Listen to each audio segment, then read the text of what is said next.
じゃあ、どうぞ目を閉じて心を合わせて、共に祈ってください。彼に愛する天のお父様、今日のこの素晴らしい日を感謝します。今からあなたの御言葉を聞きますけれども、どうぞまず私たちの心を整えてください。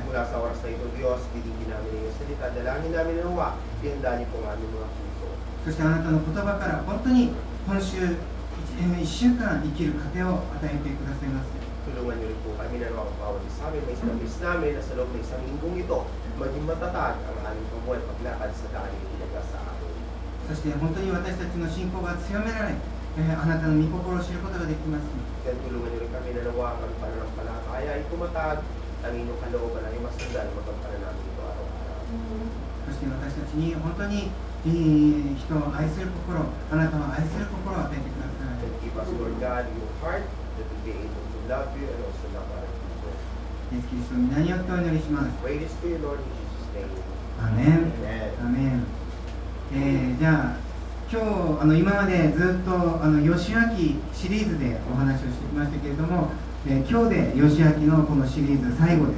So far, ang dinidiscuss natin every week is yung ating pinag-usapan tungkol kay Joshua. Then, today is the last day for the message of our topic regarding Joshua. そしてですね、義明の最後なんですけども、なぜか今日はですね、ヨシュアの話じゃなく、ヨシュアと共に働いたカレブの話をしたいと思います。 So today is the last message about Joshua. However, yung topic po natin is hindi po regarding kay Joshua, but dun sa kasama niya, si Caleb o si Caleb. 今日は初めての人も来てますので、ちょっと簡単にね、ヨシュアとカレブの話をしたいんですけれども、イスラエル民族というのは、ね、今からもう1500年、2000年ぐらい前からですね、400年エジプトで奴隷として奴隷の民族としてそこで成長していきました。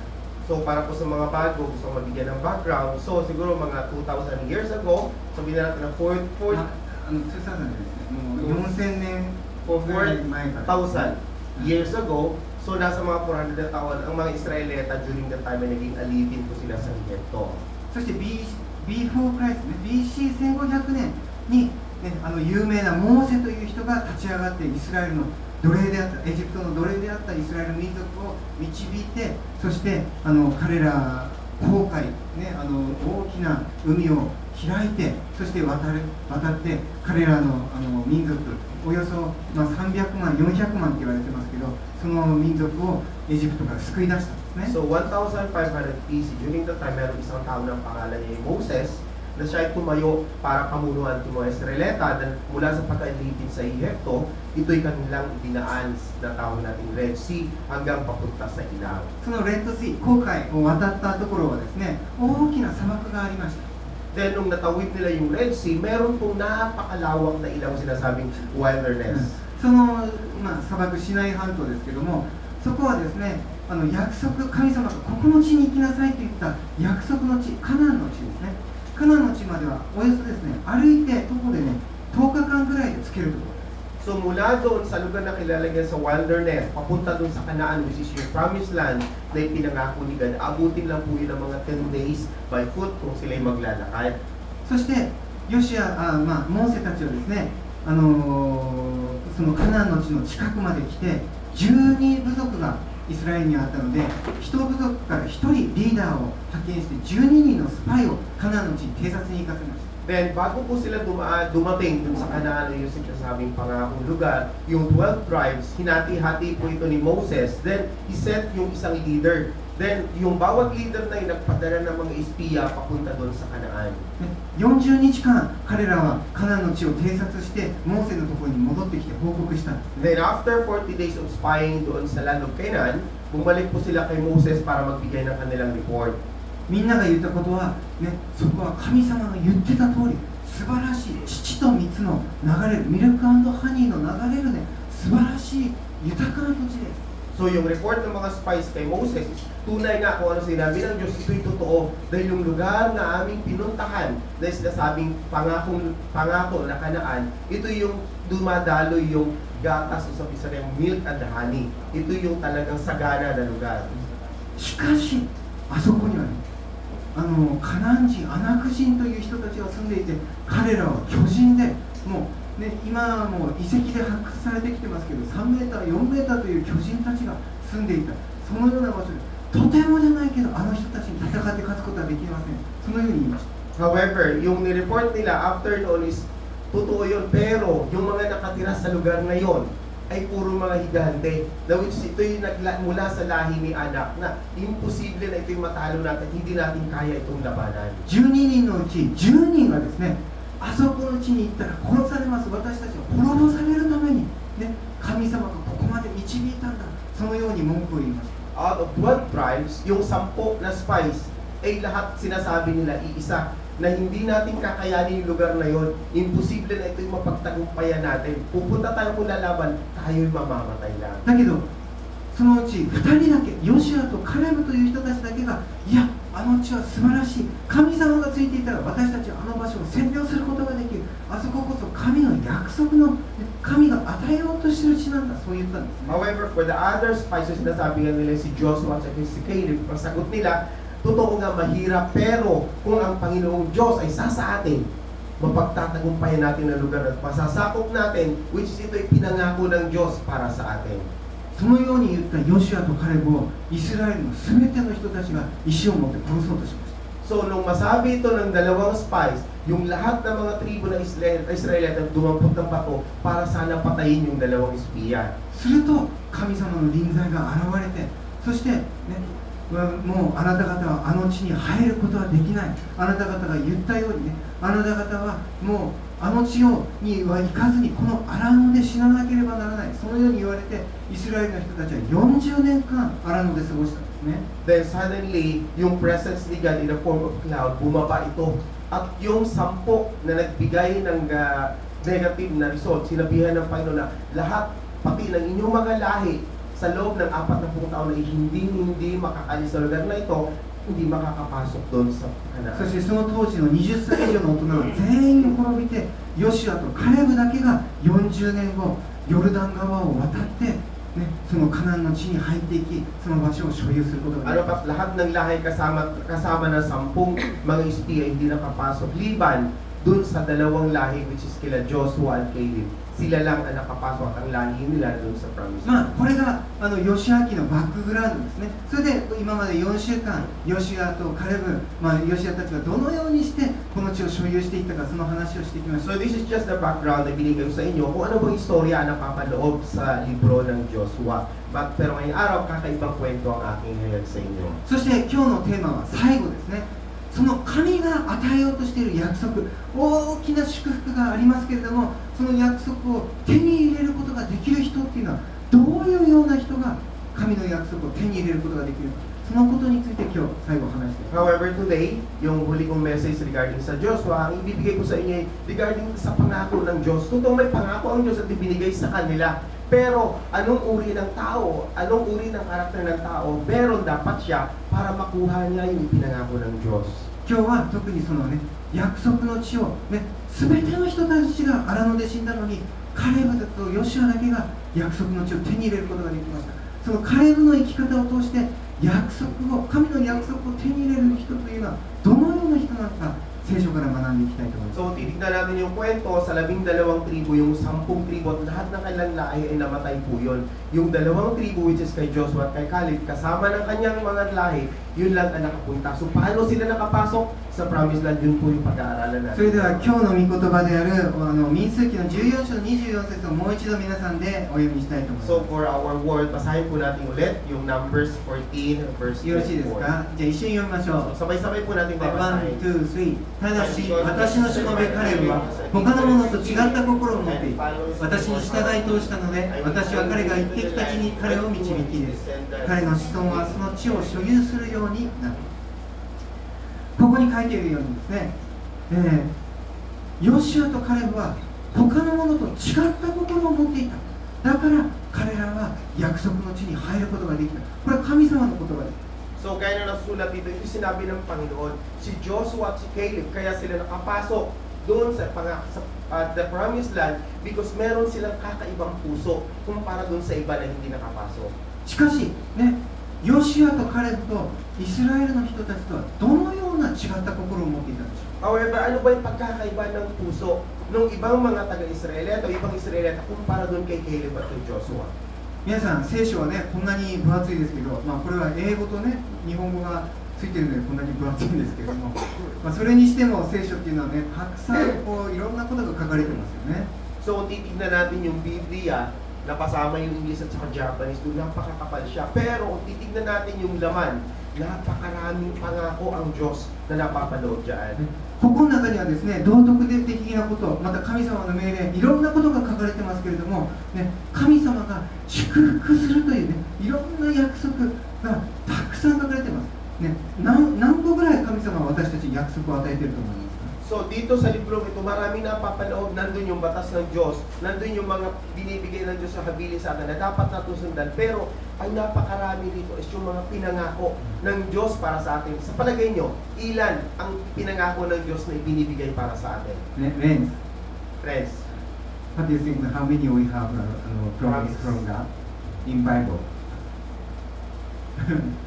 Not just many, just specific. You don't know? じゃあ聖書学者のジンさん。for the Bible scholar. There is more than enough for the 365 days.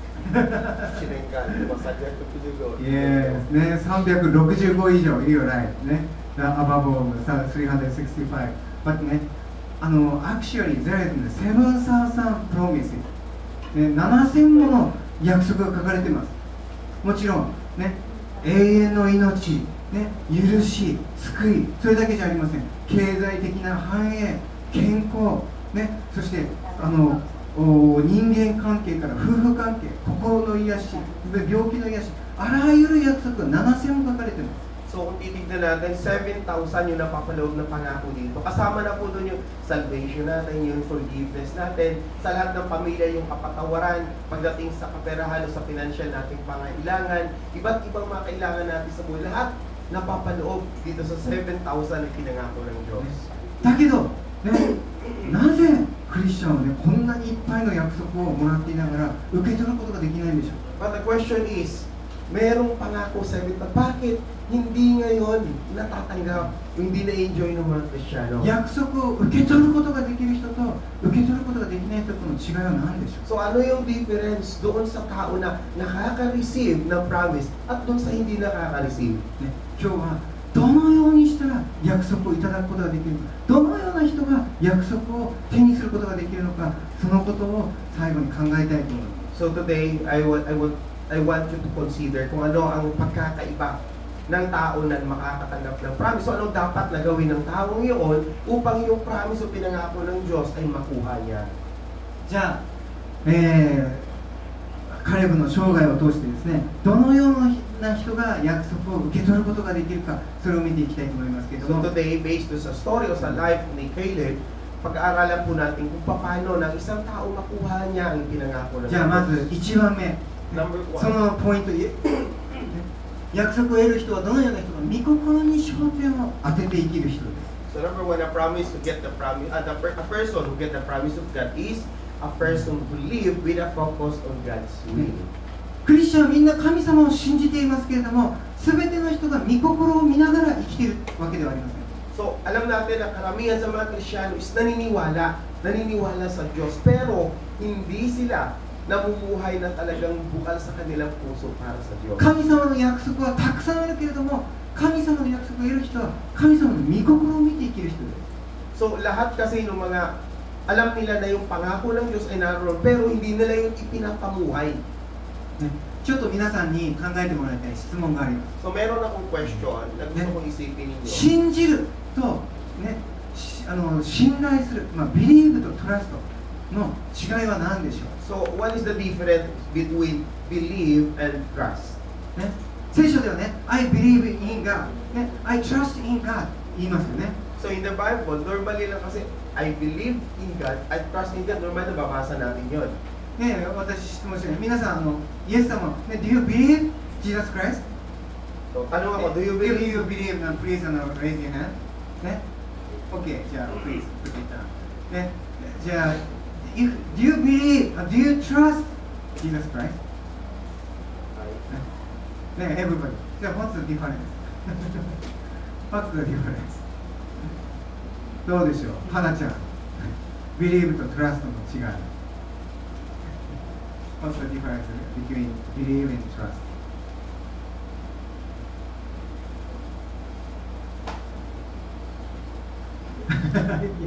You're not so sure? Shy?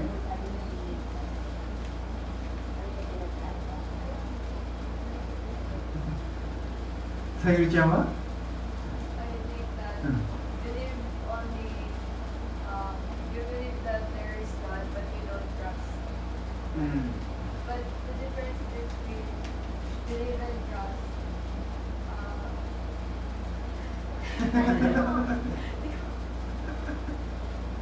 If you say, I believe God, I trust God, what's the difference?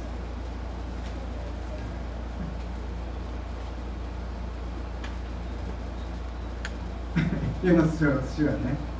どうでしょう、戸張さん。信じると信頼するの違いは。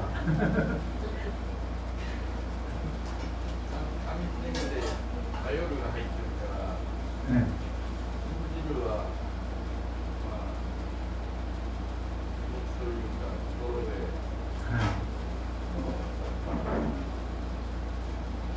気持ちの問題ね。信頼するは、もう、全霊を預けちゃう。気持ちだけじゃない。心も体も。According to Tomaris-san, so for belief is just a feeling, but for the trust, overall, ibig sabihin is kabuuan. まあすごいグッドポイントですね。どうでしょう、なんか不満そうな顔してますけど。疲れてる。どうぞ。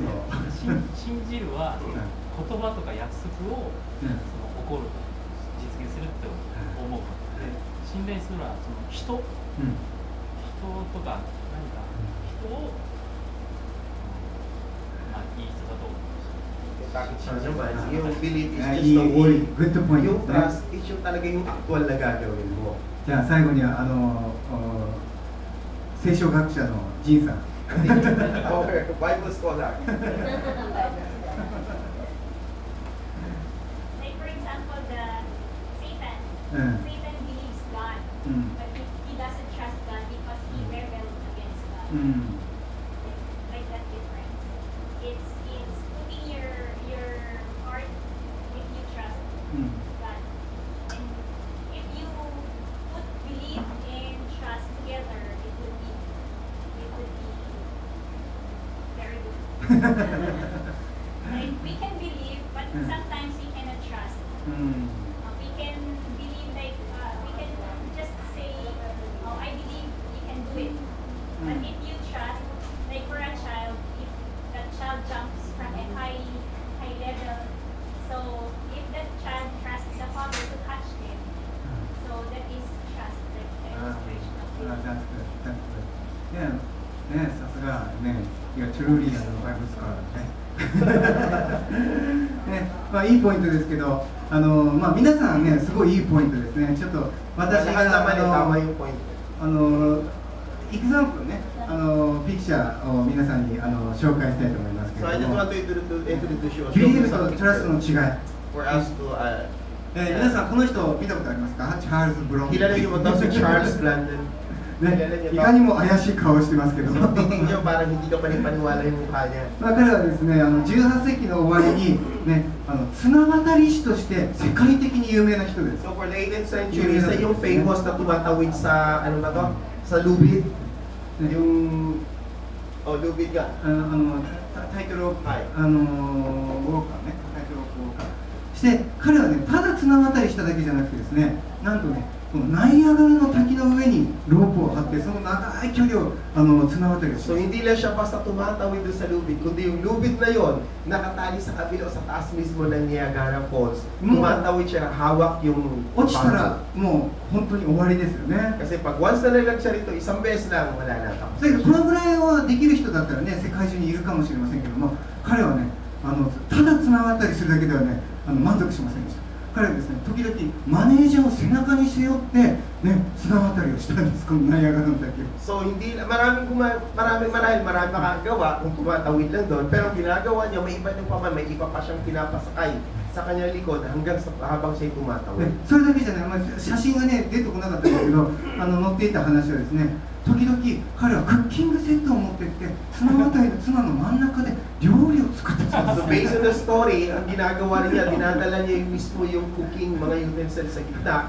Then habang siya nagtutuluto siya doon sa gitna ng lubid habang siya で tumatawid. 彼はね、いかに自分がバランスに優れてるかを見せるために一輪車を使ってね、綱を渡っていき So まし for た。 him to show yung talagang excellent na balance na ginagawa niya, tignan mo yung kanyang ginagawa, nagbibisikleta pa sa gitna ng lubid. ね、観客はもう次から次とやって最後に一輪車を押して、ね、端から端まで渡ったのでエキサイティングして、わーブロンディンブロンディングレートブレンディンと言って、 So habang ginagawa, pina-perform niya ito, maraming mga audience na nanonood sa kanya, habang pabalik-balik siya, sumisigaw yung mga tao na talagang natutuwa sa kanya. そして彼はね、渡り終わった後、ね、今度はこういうふうに言いました。私は人を乗せてだって向こう側に行くことができる、信じることができるか。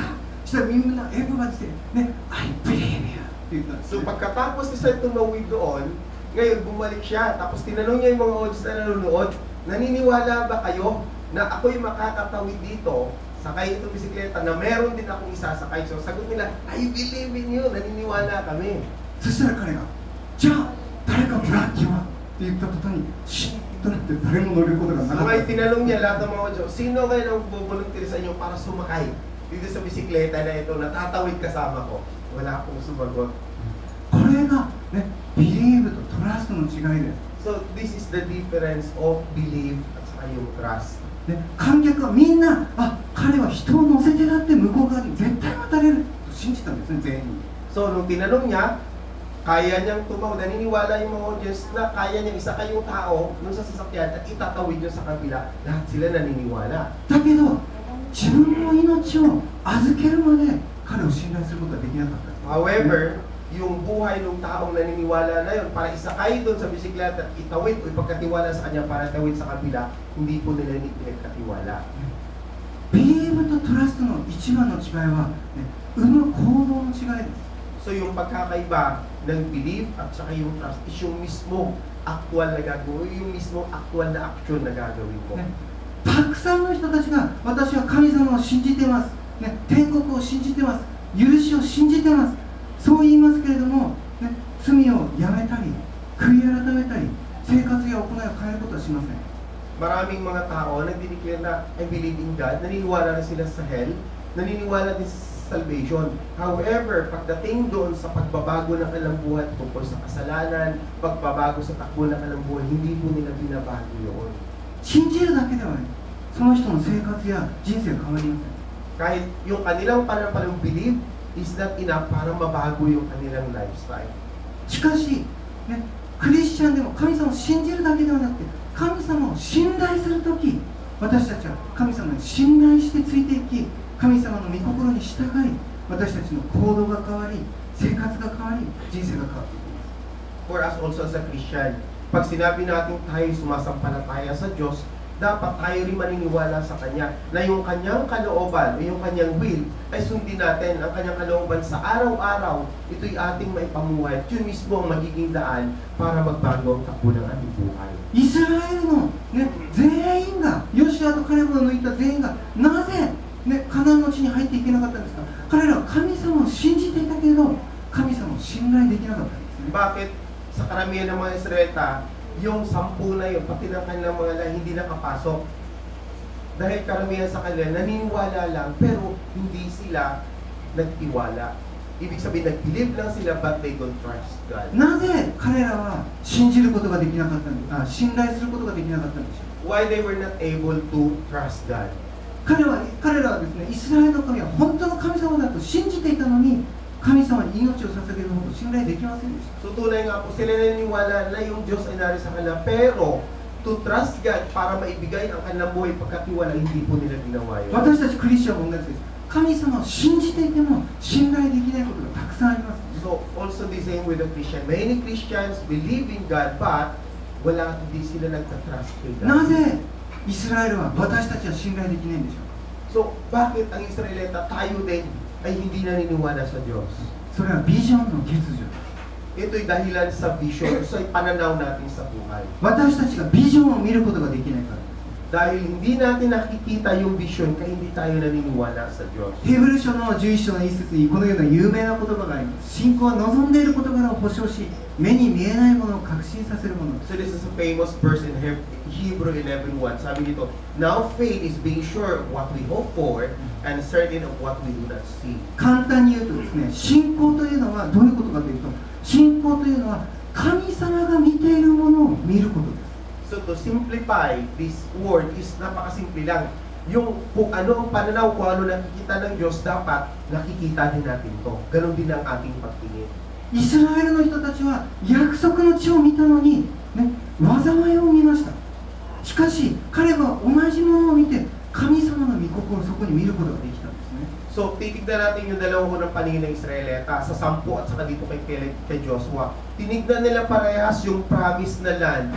Maganda yung lugar. Pero yung 10 is pinakita nila yung kasamaan na babagsak sa kanila. Pero kay Caleb at saka kay Joshua, kita na ang Diyos ay naroon na siyang magpapala sa kanila. ね、皆さん思い出してください。ヨシュアたちはたくさんの奇跡によって勝利しましたね。 So please remember ang Israelita, they become victorious. Nakita nila iba't ibang mga wonders and miracles ni God. だけど神様の命じたことはものすごい簡単なことです。 But the order of God is very simple for them. ね、いっぱい流れてる川のところに足を入れなさい。それだけです。 Napakasimple lang. Yung tubig na dinadaluyan, iapak mo lang ang iyong paa. ね、エリコの高い壁、ね、それの周りをただ歩きなさいと言っただけです。 Ang sabi ni God sa kanila nung bumagsak ang wall of Jericho, mataas ang bakod, pero maglakad lang kayo sa paligid ng walls.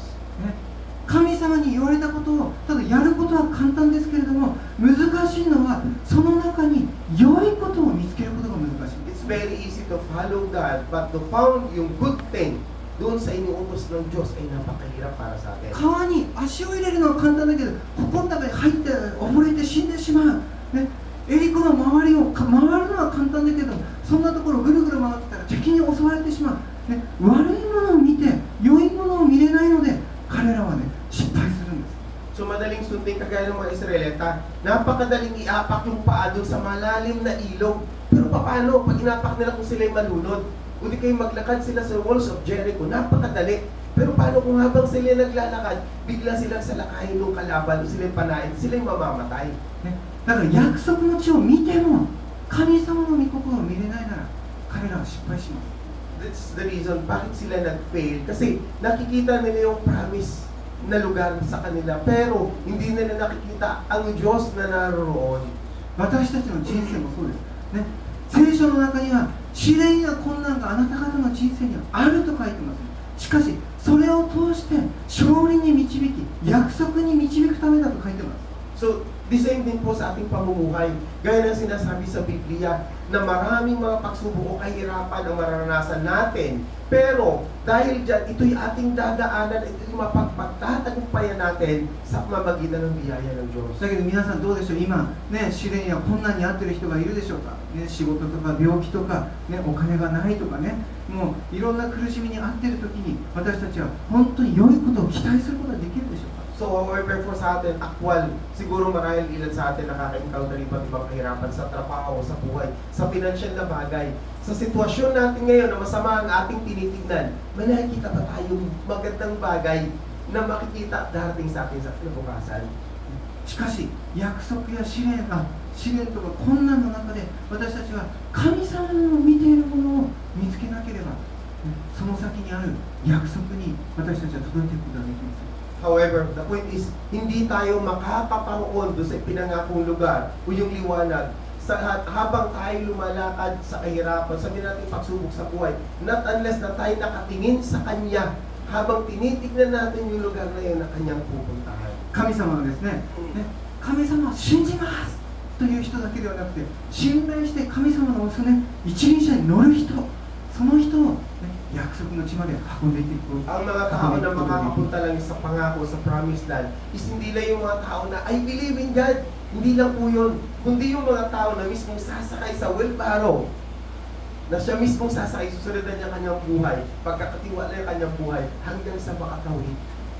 彼は約束の地位を見て神を信じただけではなくて、あ、神様を信頼したので約束の地まで入っていって勝利することができました。 So si Caleb, ganun din po ang kanyang ginawa. Hindi lang siya sumampalataya sa Diyos, but ipinagkatiwala niya ang kanyang buhay sa Diyos na siya'y makakarating doon sa lugar na ipinangako sa kanya. Ano pa't nakarating na siya?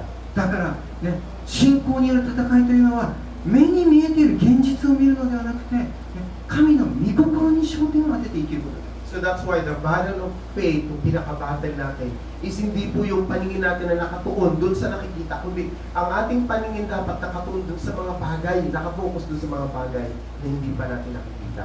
約束に焦点を当てて生きる人は約束を得ることができます。 Yun yung kung saan ipinangako ng Diyos, dapat doon nakafocus yung ating paningin. じゃあ2番目、神様の約束を得る人、そのポイントの2番目はですね、本当のアイデンティティに従って生きている人です。 The number 2, a person who get the promise of God is a person who live according to the true identity.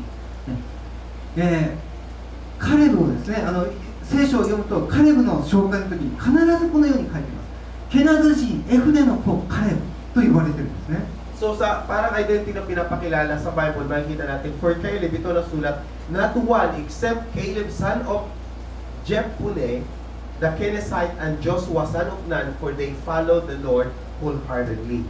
ね、このケナズ人とは一体どういう人でしょう。 Ano bang uri ng tao tong Kenizzite, yung mga taga-Kenizzite? これはですね、実はイスラエル人ではありません。エドム人というね、イスラエルの敵、外国人の、ね、流れを持つ、ね、その血筋が、ね、カレブの血筋でした。 Kung titignan natin, yung descendant nitong Kenizzite, they came from the Edomites, yung mga Edomites. So sila ay mga foreigner, hindi po sila talaga actual na mga Israelita. このエドム人はですね、イスラエル人たちがカナンの地に行こうとしたときに、私たちの場所を通るんだったらお前たちを攻撃すると言って、イスラエルに敵対した人たちです So ね。 ito yung mga Edomites na kung saan ang mga Israelites tatawidan na dun sa lugar, ngunit humadlang yung mga Edomites, kung sila'y tatawid, makikipag-battle sila sa Edomites. Ano pang ginawa ng Israelites, sila'y umatras at hindi na sila tumuloy. だから誰もがカレブは、ね、外国人だということをイスラエルの人たちは知ってたんですね。 So meaning, alam ng mga Israelita na ito si Caleb ay isang foreigner. しかもカレブという名前はですね、ヘブル語で犬という意味です。 Yung word na Caleb in the Hebrew word, ang ibig sabihin ay aso, dog. ね、犬って呼ばれて嬉しい人いますかね。 So meron bang tao na tutuwa ng papangalan sa iyo ay aso? ね、おい日本の犬とかね言われて嬉しい気がしますからね。彼はね、もうね、そのエドム人の犬と呼ばれてたんですよ。 Ang tawag sa kanya is Edomites na dog. なんという侮辱の名前でしょうかね、これは。 Titignan natin na anong klaseng insulto kaya, no? Pag itong pangalan na itatawag sa iyo. ね、彼はおそらくもう生まれた時からエドム人の犬、エドム人の犬、もう聖書でもエドム人の犬って書いてるんですね、これ、ヘブル語で読むとね。そういうふうに紹介されてるんですよ。 So normally, nung siya siguro mula nung ipinanganak, kasi ito yung talagang pangalan niya, Edomites dog. So yun na ang naging pangalan niya hanggang sa sa'yo lumaki. ちっちゃい時からね、もう本当にいじめられて、ね、侮辱を受けて、偏見を受けて育ったと思います。 So marahil siya ay lumaki o mula sa kanyang pagmamahal hanggang sa lumaki siya na ang insulto, ang pagmamaliit ay laging kasama rin sa pang-araw-araw niyang buhay. しかし驚くことにですね、彼がね、12人のスパイとして選ばれた時に、ユダヤ人の、イスラエル人の中でユダ族のリーダー、族長として選ばれて送られているんです。 However, surprisingly dito, nung nagpadala si Moses ng 12 tribes, out of 12 na yung isa is siya nga mula sa Canaanites, si Caleb ang ginawang leader ng spy. このようなね、外国人で犬と呼ばれて侮辱されてた人がどのようにして巨大な一番大きい民族ですよ、イスラエルの中でユダ族は一番大きい民族ですね。そのユダ族のリーダーにどのようにしてなったんでしょう。 So imagine siya ang pinili, gaano kalaki yung Judah para siya ang piliin. Tinatawag nilang dog o Edomites dog. Tapos siya ang magiging leader na pinili niya. それはね、彼が多分ですけど、ね、私の想像ではね、彼が自分の生まれとか身分とか家柄とかによって自分自身を定義してきたのではない。ね、自分は惨めな人間だ、外国人だ、バカにされてる、自分はこんなちっぽけな人間だと信じて生きたんではなくて、自分の内側のアイデンティティに従って生きたから。So this is just my assumption. So marahil itong si Caleb, hindi siya namuhay na kung ano ang kanyang pang-actual o yung talaga nakikita niyang pang-outside na identity. But kabaliktaran ang kanyang sinusundan sa kanyang pamumuhay, yung internal na identity niya, yung kanyang paniniwala sa kanyang dakilang Diyos. 内側のアイデンティティが外側の行動を決めてくるんですね。So probably yung kanyang inner identity, yun yung nagdi-decide para matakpan yung kanyang outside identity. 例えば鳥はね、鳥だから飛ぶんですね。飛べるから鳥であるわけではないんです。 So for example, ibon kasi kaya lumilipad, di po ba? Kung hindi siya ibon, hindi siya makalipad. ね、飛べるから鳥だったらスーパーマンでも、ね、ジェット機でも鳥になってしまいますよね。そうじゃない、飛べるから鳥なんじゃなくて鳥だから飛べるんですね。 So hindi mo masasabi na dahil sa ikaw ay ibon ay makakalipad. So kahit na ikaw ay hindi ibon, kung kaya mo pa rin lumipad, ikaw ay makakalipad. ね、魚も泳げるから魚なんじゃなくて、ね、魚だから泳げるんですね。 So hindi mo rin masasabi na siya ay nakakalangoy dahil siya ay isda. Siya ay isda, talagang isda, kaya siya ngayon ay nakakalangoy. だから彼自身も内側に神の子としての本質を持っていたので、神の子として行動しました。だから人々は彼を、ね、彼の本質を見て、彼の内側にある信仰を見て、彼こそリーダーにふさわしい、私たちの中で一番素晴らしい信仰の人、彼こそリーダーにふさわしい、そのように彼がリーダーになっていったの。 Yeah, probably si Caleb, kaya siya napili bilang isang leader, yung kanyang internal o yung kanyang inner essence, sabihin na natin identity, yun yung kanyang pinapalabas, which is nagtatakip yun sa kanyang panglapas na kanyuan. Yun ang naging dahilan kung bakit siya pinili, dahil yung nakikita sa kanyang pang-araw-araw na buhay. 人々は私たちの外側を見て、持っているお金を見て、ね、家柄を見て、地位を見て、ポジションを見て決めますけれども、神様の見方は違います。 So normally po kasi ang tao, tinitignan natin yung ating outside appearance. Depende sa ating kakayahan sa buhay, sa ating pananalapi, sa ating karangalan, o sa ating mga hawak sa buhay. Ngunit ang pananaw ng Diyos ay hindi po doon, hindi po sa outside na yung tumitingin. 第一コリントの1章27節にはこう書いてます。しかし神は知恵ある者を恥ずかしめるためにこの世の愚かなものを選び、強い者を恥ずかしめるためにこの世の弱い者を選ばれたのです。 In 1 Corinthians 1:27, sabi po dito, But God chose what the world considers foolish to shame the wise. God chose what the world considers weak to shame the strong. この世の中で愚かに取り扱われる人たちは多いですけれども、それでも偉大に生きれる人たちは少ない。 So, dito sa sanlibutan, alam naman natin na pag medyo mababa, talagang ikaw ang itinitignan ng mababa. Kakaunti lang yung mga mabababa na itinataas.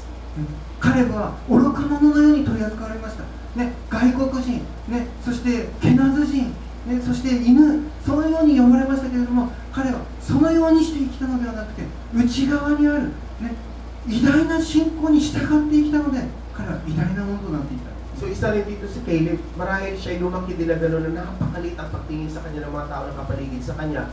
Tinatawag siyang aso, o tinatawag marahil sa na wala siyang kabuluhan. Pero hindi niya pinanindigan yun, hindi niya isinapamuhay. Ang ginawa niya kung ano ang kanyang inner na pagkakilala sa kanyang sarili, yun pang ginawa niya upang siya'y mamuhay. だから皆さん覚えていてください。聖書には7000もの約束が書かれていますけれども、この7000の約束を受け取る人は内側が偉大な人です。 So tignan po natin na sa Biblia, 7,000 na promise ang ibinigay ng Diyos. At alam na natin kung sino lang ang makakakuha nun. Yun yung mga tao na mayroong dakila na panloob, ibig sabihin mula sa panloob ng kanyuan. 内側の偉大な人が偉大な約束を成し遂げていく。 Yung great in their inner being, yun po yung makakakuha din ng mga great things o great promise ni God. じゃあ3番目、神の約束を得る人のそのポイントの3番目は他者の祝福のために生きる人です。 So number 3 na tao who can get the promise of God is a person who live for blessing of others. 自分のために生きる人ではなく、他の人の祝福のために生きている人です。 This is not for them to live, but for the sake of other people. カレブはですね、カレブがこのイスラエルのカナンの地に入ってくる40年前に神様に約束をもらって、あなたはあの地に入って、ね、そのカナンの地を所有することができる、ね、あなたに約束の地を与えるという約束をもらっていました。 So si Caleb din po, isa rin yun sa nakatanggap ng pangako na 40 years before pa, na sa pangakong lugar, binibigay ko sa lahat ng aapakan ng iyong paa, yun ay mapapa sa inyo. しかし実際ね、彼らがその約束をもらってカナンの地に40年後に入り、そして本当に今度はカレブの地としてヘブロンをもらったのはそれから5年後だからね、約束をもらってから45年後にヘブロンの町をもらったんですね。 So after 45 years, saka lang nila ngayon na-receive nung siya na mismo, after no na, nung siya na mismo nakapasok doon, saka lang yan na-receive yung pangako. 彼らはこのヨシアにこのように頼みます。どうか今主があの日に約束されたこの産地を、ね、私に与えてください。あの日あなたが聞いたようにそこにはアナク人がおり、城壁のある大きな町々があったのです。主が私と共にいてくだされば、主が約束されたように私は彼らを追い払うことができましょう。 So sabi rin sa Joshua 14:12, Now give me this hill country that Lord promised me that day. You yourself heard that the Amalekites were there and their city were large and fortified, but the Lord helping me, I will drive them out just as He said. カレブがあのヘブロンの地をくださいと言った時はですね、もう85歳になってます。 So nung araw na sinabi niya na kaya nating talunin yung mga Anakites na yon, after nun sa kanang sa nakapasok, 80 years old na po siya. Kasi 40 years pa lang siya nun eh. ね、皆さんね、老人のことを考えてください。ね、老人が欲しい場所ってどんな場所ですか？ね、なるべく平らな場所ですよね。Isipin natin kung ikaw ay medyo matanda na o medyo lolo ka na, pag ikaw ngayon ay naghangad ng isang lugar, anong hangarin mo? Siyempre, yung patag, di po ba? だけど彼はですね、産地、山地、ヒーリーなね、産地を与えてくださいって言った。 Pero yung kanyang hinihiling dito is, tinan mo, bulubundukin ang kanyang hinihingi, hindi patag na lugar. しかもですね、実はそこはね、もうこの場所をくださいと言った時、イスラエルはほとんどのカナンの地を征服していましたけれども、あっちこっちにまだ敵がたくさん残っていて、そのうちの一つがヘブロンの地で、ヘブロンには巨人、大きな巨人たちが住んでいました。 So during that time, sa iba't ibang mga lugar, yung mga nasakop na Israelita, naka-establish na po yung mga Israelita, pero nandun pa sa paligid yung kanilang kaaway.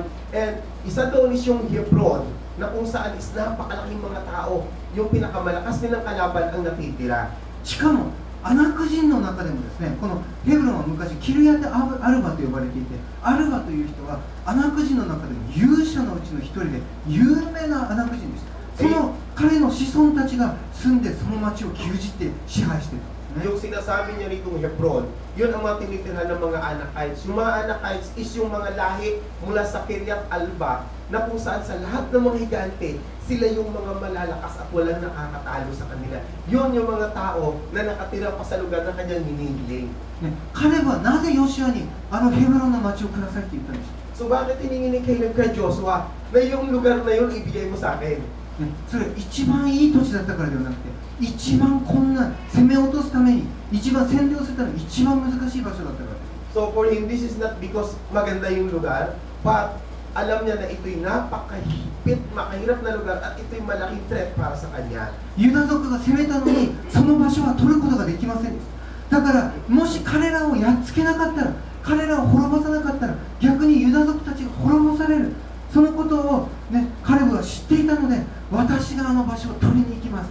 他の人たちには平地を与えてください。そのように言ったんですね。 Dahil alam ni Caleb na yung lugar na yon ay hindi yung nagapi ng mga Israelita. Ngayon ito'y threat sa kanya na kapag hindi niya natalo yon, yun ang magiging dahilan para maghuubasakop ang lahat ng mga Judea.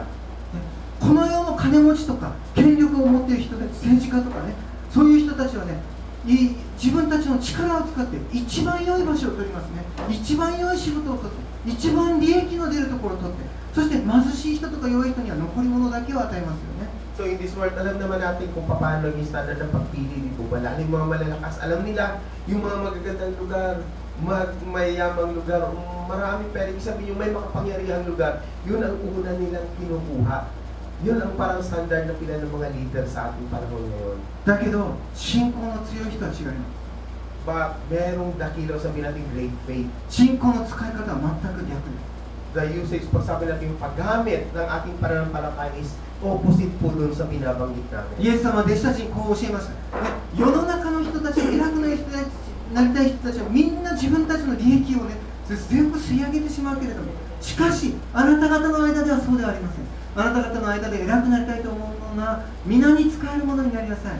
あなた方の間で人の先に立ちたいと思うものは皆のしもべになりなさい。 Ito yung parang sinabi natin Panginoong Jesus pangsaway dun sa kanyang mga disipulo na kung sila gusto na maging dakila sa libutan, hindi sila dapat na magpapakadakila. Kung ikaw gusto maging dakila, sabi dito, ikaw yung magiging alipin, magiging lingkod ng iyong kapwa para ikaw ay maging isang dakila. 偉大な信仰を育てる秘訣というのは、ね、このことを守り行うことです。 So yung pinaka-secret for you to become a great is kailangan masundan mo yung sinasabi ng ating Panginoon. もし自分の、ね、信仰を偉大な信仰に育てたいとしたら、どれだけ多く所有するかではなくて、どれだけ多く与えるかにかかっている。 So if you want to your faith na maging dakila, hindi ito sinusukat kung gaano karami ang iyong mga nakuha, kundi kung gaano karami ang iyong nabigay sa iyong kapwa. もし豊かな信仰をしているのであれば、自分がどれだけ豊かになるかではなくて、どれだけ人を富ませるかにかかっている。 Dahil yung pananampalataya, sabihin natin, dakilang pananampalataya masusukat, hindi doon sa mga bagay-bagay na kung ano ang iyong mga nakuha o ang iyong mga natanggap, kundi kung ano ang iyong ibinigay at ang iyong mga nagawa sa iyong kapwa. パウロはこう言ってます。悲しんでいる、ね、クリスチャン、私たちは悲しんでいるようでもいつも喜んでおり、自分たちが貧しいようでも多くの人を富ませ、自分たちは何も持たないようでも全てのものを持っています。 Ito sabi ni Paulo, as sorrowful yet always rejoicing, as poor yet making many rich, as having nothing and yet possessing all things. 私たちは自分を富ませるためではなく、人を富ませるために信仰が与えられています。 Yung pananampalataya binigay po sa akin para po tayo, hindi po para tayo pagyamanin, kundi para pagyamanin, padakilain po natin yung ating kapwa. 一番困難な仕事を引き受け、人の一番嫌がるような奉仕を引き受け、一番人が行きたくないところに宣教に行く、ね、そして弱い人、力のない人には一番良いものを譲る、これがクリスチャンの生き方です。 Yung pamumuhay bilang isang Kristiyano, hindi po para pumili ng mga madadaling ministro, madadaling mga gawain, kundi kung ano yung mahirap na alam natin na nahihirapan ng ating kapwa, yun dapat ang ating tulungan upang sila rin mismo ay maginawaan. 彼はね、85歳になって誰も勝つことができなかった山の上にある巨大なアナク人の町に、ね、あそこを私にください、私があそこを取りに行きます。 一番困難な場所を彼は自分で自ら選び取りました。 So for Caleb, kahit na 8 years old na siya, hindi siya pumili ng mga madaling kung ang pinili niya yung pinakamahirap na lugar na kunin para sa kanya, para ito ay maibigay sa kanyang kapwa. そして、ね、山地を取ったとしても、ね、山地を開拓するのは大変です、ね、平地の方が住むために、畑を作るためにいいとこですけど、いいところはみんな他の人に譲ったんですね。 Dahil alam niya na kahit na siya ay pumunta sa mataas na lugar na yun, hindi para madali sa kanya. Marami siyang makukuha patag na lugar na kung saan doon na siya pwede mag-establish sa kanyang buhay. Ngunit yun ay binigay niya sa iba at pinili niya yung lugar na hindi pa nagagawa para mabigyan ng ginawahan yung iba. 今日はこれ以上の話をしないんですけどね、吉明よくよく読んでください。するとですね、驚くことにカレブはですね、最後レビ人たちにいろんなね町を分け与えるときに、これだけの苦労をして取ったヘブロンの町を彼はレビ人に与えて、自分は本当の僻地、田舎だけをもらっています。 So kung titignan natin, basahin po niyo kay May Time sa buong libro ng Joshua, mababasa natin kung ano ang ahuli-hulihang story na nangyari kay Caleb. Lahat na nakuha niya ito, binigay niya yung lahat sa mga Levites, mga Levita. Tapos yun, napunta sa kanya isang lugar na maliit na kung saan inaplang para sa kanya, para siya ay mabuhay. しかしですね、彼が奪い取ったこのヘブロンという町は一番大変な困難な町でしたけれども、イスラエルにとっては一番の祝福の場所でした。 However, yung Hebron, kung titignan, ito yung napakahirap at maliit na lugar, pero mahirap na makuha na kahit sino pa man sa Israel. But this is the blessed place, out of all place na nakuha ng mga Israelita. なぜかというとね、アブラハム、彼らの先祖のアブラハムが唯一お金で買い取った地がそのヘブロンの場所にあるマクペラというお墓、それだけですね。そのアブラハムのお墓のある地を、ね、彼は取り戻した。 So, ang pinaka-point ng palang target na makuha nito, yung Hebron na kung saan nakalibing ang katawan ni Abraham dun sa kuweba ng Macpela, yun, nakuha nilang muli yun para sa kabuuan ng mga Israelita. そしてそれからまた、ね、しばらく経ってこの地でダビデが初めて王様となって治めていきます。 Then, ilang henerasyon ang lumipas, nakuha yun ni David at si David mismo yun ang hari doon sa Hebron. 神様は他の人たちに祝福を与える者にご自身の祝福を与えていきます。 So, ang ginagawa ng Diyos is tunay nga po, binibigay niya yung kanyang pagpapala at biyay doon sa mga tao na talagang nakahanda para tumanggap ng kanyang pagpapala. 神様の祝福をもしたくさん受けたいならば、私たちは他の人たちにたくさん祝福を与える。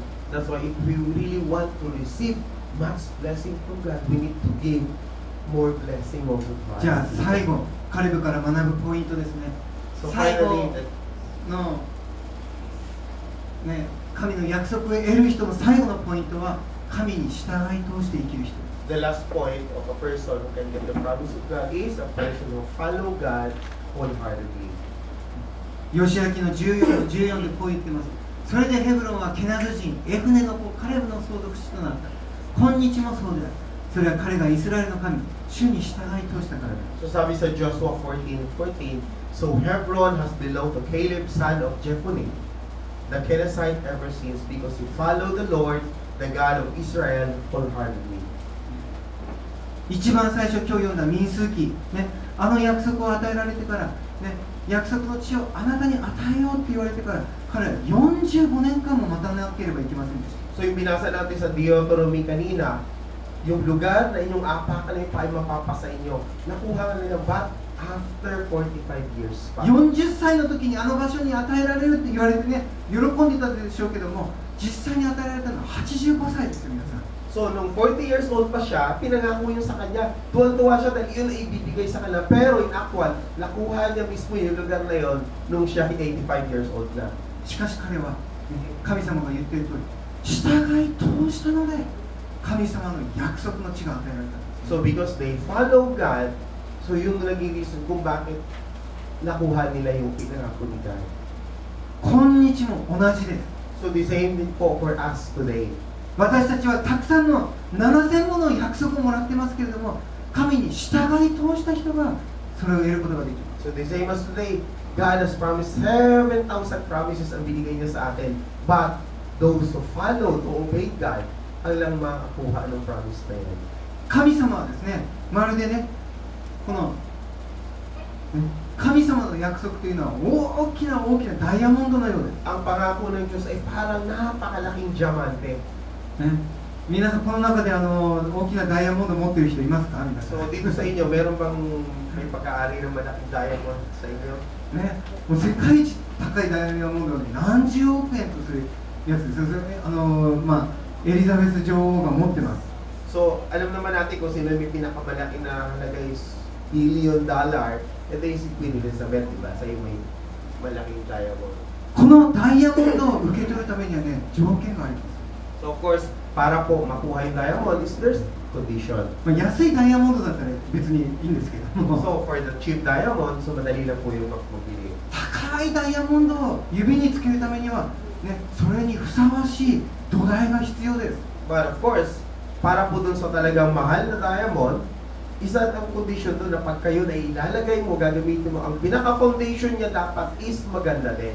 大きなダイヤモンドが永遠についているためにはですね、しっかりとした素晴らしい土台でないと、ね、そのダイヤモンドが転げ落ちてしまいます。 Dahil for the diamond, para may attach mo sa kanyang foundation na matagal na panahon, dapat ang foundation niya ay maganda.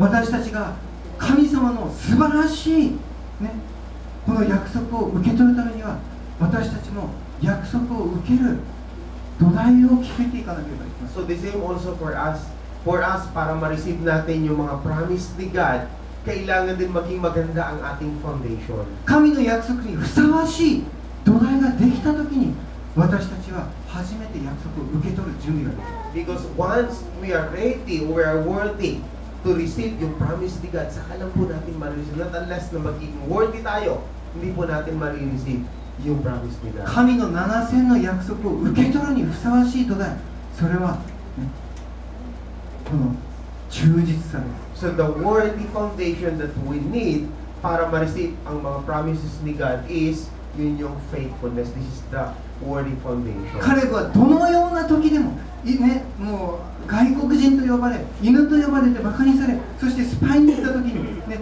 みんなに殺されそうになりました。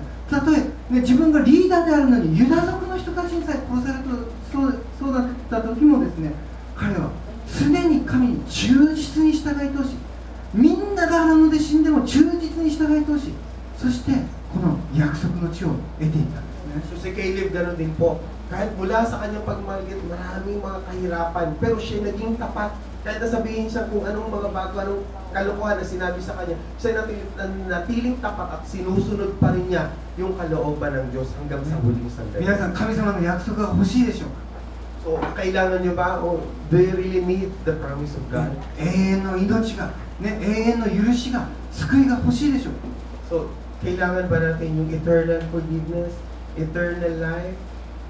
そして人生の祝福、ね、経済の祝福、健康の祝福が欲しいでしょうか。 The blessing of life, financial, health, kailangan ba natin yun? それだけではありません。神を信じる者は、ね、もう奇跡を起こし、人々を癒し、ね、そして、全世界に福音を伝えていくと言っています。そのような約束が欲しいでしょう。 Not only this one, but yung promise ni God is for those who believe sa buong sa libro, kahit saan ka man magpunta, yung kagalingan, yung kaligtasan, lahat ng milagro ay bibigay sa iyo sa iyong buhay. もし自分の人生に神様の祝福、神様の約束が欲しいのであれば、私たちはそれを受け取るのにふさわしい土台ができていなければなりませ You ん。 really need the promise of God. Of course, we need to be worthy, to prepare the worthy foundation, which is the faithfulness. その約束を受け取るふさわしい土台とは忠実さ。 And the worthy foundation that we need is faithfulness. 神様に忠実に、ね、この英語ではフェイスフルですね。フェイス、フルの時、ね、信仰というのは、ね、フルオブフェイスですよ。フェイスですね、フルオブフェイスです。それが信仰の一番の最高の状態ですね。 So these are the requirements. We need to be faithful. Alam naman natin na yung faithful na yon, faith natin is dapat full.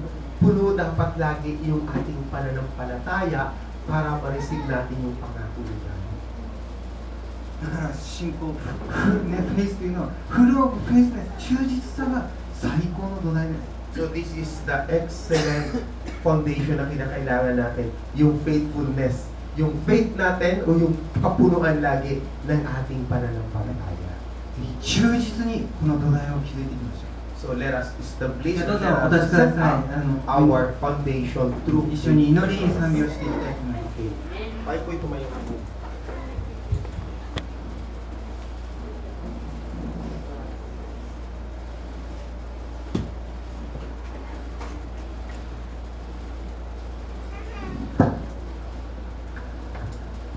じゃあ心を神様に向けてハートブレスを、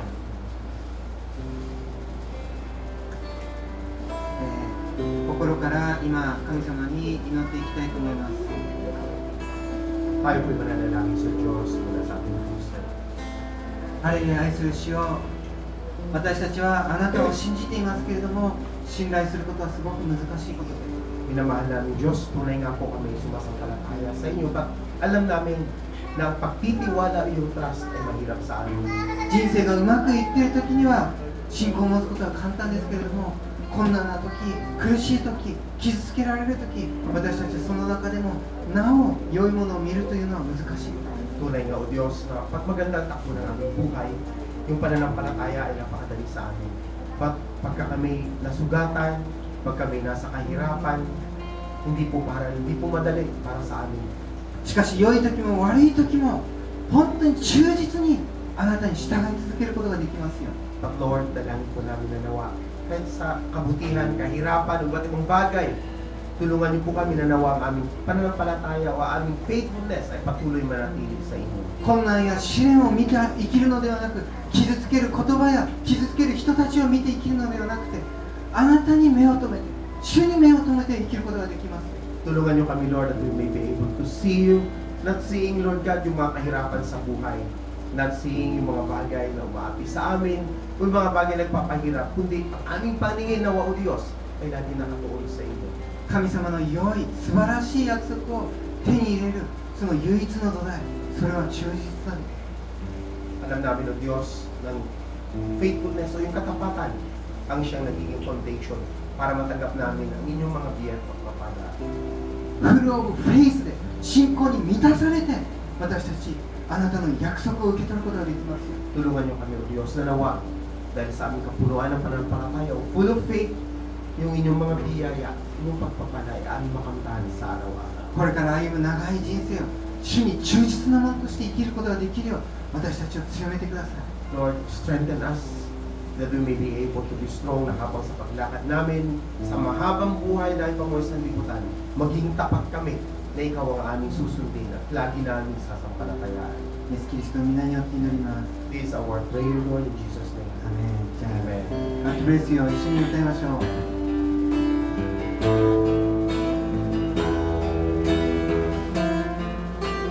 心から隣の人たち、周りの人たちに祝福を込めて歌っていきたいと思います。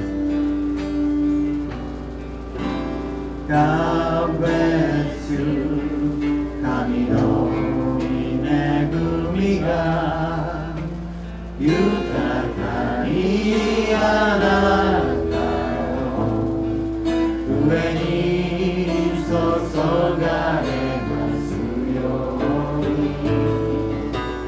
あなたの心と体とすべての営みが守られ支えられ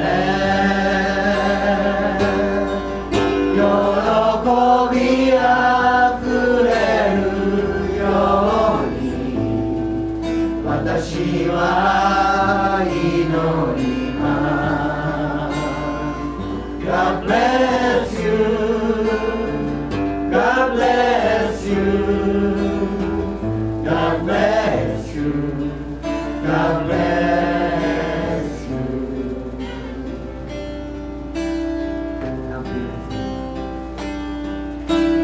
God be with you 神の見守りがいつでもあなたの上に注がれますよ